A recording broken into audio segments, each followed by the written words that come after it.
अस्सलाम वालेकुम दोस्तों। तो कैसे हैं आप लोग। तो सबसे पहले जो भी मुझे सबसे जो ज़्यादा क्वेश्चंस आ रहे हैं, तो एक तो वीज़ा के बारे में आ रहे हैं। तो नेक्स्ट वीडियो में वीज़ा के बारे में ही बनाऊंगा कि किस तरह आप वीज़ा ले सकते हो जापान का।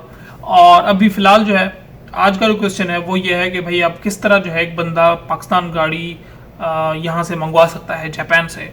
उसके लिए कि भाई सबसे पहले आप जो है एक एक्सपोर्टर ढूंढते हो जो यहाँ से आपको गाड़ी भेजेगा। फॉर एग्जाम्पल अब मैं एक एक्सपोर्टर हूँ, तो आप मुझसे कांटेक्ट करोगे तो मुझे आप अपनी एक प्राइस रेंज बताओगे कि मुझे जो है ये गाड़ी इस प्राइस रेंज में यहाँ पे बिड प्राइस, अभी सिर्फ बिड प्राइस है। इसके अलावा फिर उसमें और ज़्यादा गवर्नमेंट के चार्जेस भी लगने, वो आपको पता होना चाहिए कि टैक्स कितना लगेगा। गवर्नमेंट का 10% जापान का टैक्स होता है, उसके अलावा उसमें रिसाइकल चार्जेस होते हैं, उसके अलावा उसमें जो आपके ऑक्शन के चार्जेस होते हैं वो हर गाड़ी के अलग करते हैं। छोटी गाड़ी के कम होते हैं, बड़ी गाड़ी के ज़्यादा होते हैं। और उसके अलावा फिर जो एक्सपोर्टर का होता है वो वहाँ से लेके ऑक्शन से लेके अपना जहाँ पे उसकी पार्किंग है वहाँ तक के चार्जेस होते हैं। और फिर शिपमेंट के चार्जेस होते हैं, यहाँ से लेके यहाँ के जापान के पोर्ट से लेके कराची पोर्ट तक शिपमेंट के चार्जेस होते हैं। वो भी हर गाड़ी के उसकी साइज़ के हिसाब से वेरी करते हैं। उसके अलावा फिर कस्टम टैक्स होता है। और उसके अलावा फिर पाकिस्तान में वही बंदा गाड़ी मंगा सकता है जिसका जो फॉरेन में रहता है। ठीक है, अब ऐसा बंदा जो पाकिस्तान में रहता है जिसका फॉरेन में नहीं है कोई कनेक्शन, तो वो उसको फिर एजेंट को ऐसे बंदा अरेंज करने के एक पासपोर्ट ऐसा बंदा जो फॉरेन रहता है ऐसा पासपोर्ट अरेंज करने के उसको फिर पैसे पे करने पड़ते हैं।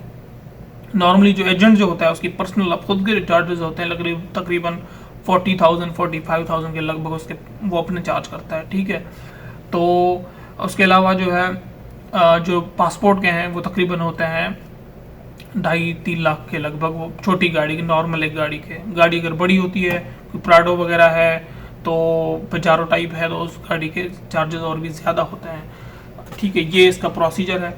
अब यहाँ पे आप कांटेक्ट करोगे तो एक्सपोर्टर को जो है आपको जो आप उसको रेंज बताओगे, आपको पैसे आपने एडवांस में भेजने हैं, सारे के सारे 100% पैसे एडवांस में भेजने हैं। बशर्ते कि एक्सपोर्टर सालों के साथ आपके साथ काम कर रहा हो, आपका करीबी कोई दोस्त हो, आपका कज़न हो, तो वो आपको हो सकता है कि हाफ प्राइस में भेजे, 50 पहले ले 50 शिपमेंट होने के बाद ले।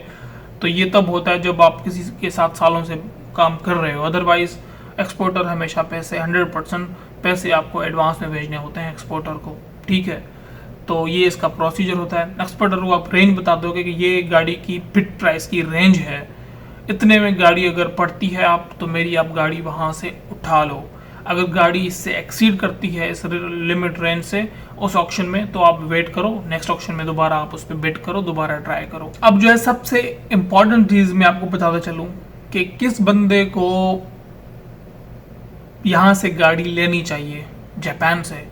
भाई आपकी अगर प्राइस रेंज जो है, अगर आप चाहते हो कि भाई 10 लाख 12 लाख 15 लाख, तो आपको चाहिए कि आप पाकिस्तान से गाड़ी खरीदो। ठीक है, क्योंकि यहाँ से आप गाड़ी खरीदते हो, यहाँ पे वो बंदा जापान से गाड़ी खरीदे जो चाहता हो कि भाई मेरी गाड़ी जापान के सही रास्तों पे चली हुई हो, गाड़ी में कोई मैं खरीदूँ तो कुछ सालों तक कोई मसला ना आए और वो एक अच्छी प्राइस पे करने के लिए तैयार हो। सपोज करके आप अगर तकरीबन 24-25 लाख से ऊपर का अगर सोच रहे हो, आपके पास अमाउंट है कि मैं एक गाड़ी के लिए 25 लाख से ऊपर के लिए मैं पे कर सकता हूँ, तो फिर आप गाड़ी मंगवाओ जापान से।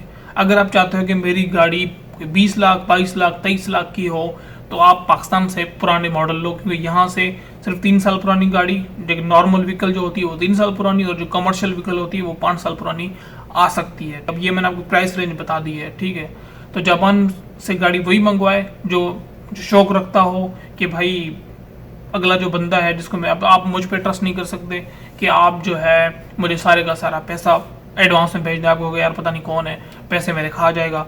ठीक है, तो मैं आप पे ट्रस्ट नहीं कर सकता कि मैं बगैर आपसे पैसे लिए और मैं आपको गाड़ी भेज दूं। ठीक है, तो ये नहीं होता। तो फिर आपका ये है कि उस केस में ये है कि भाई फिर वीडियो ही इंजॉय करो। अब मेरा एक दोस्त है, उसने मुझसे कॉन्टेक्ट किया कि मुझे गाड़ी चाहिए क्योंकि वो मेरा क्लास फेलो है। ठीक है, अब उसको गाड़ी चाहिए तो मुझे पर्सनली जानता है, तो वो मुझे 100% पेमेंट कर सकता है क्योंकि उसको पता है कि भाई मैं उसका दोस्त हूँ, कहीं भाग के नहीं जाऊँगा और ही नोज। ठीक है, अब आपके केस में आप मुझे नहीं जानते, आप कहोगे मैं इसको पैसे भेज दूंगा, ये कल को मुझे गाड़ी नहीं भेजता तो मैं क्या करूँगा। तो ज़ाहिर है फिर ये मैं भी आप पे ट्रस्ट नहीं कर सकता, आप भी मुझ पे ट्रस्ट नहीं कर सकते, तो ये बिज़नेस इस तरह नहीं चलेगा। तो गाड़ी अगर आपको मंगानी है तो यू हैव टू ट्रस्ट।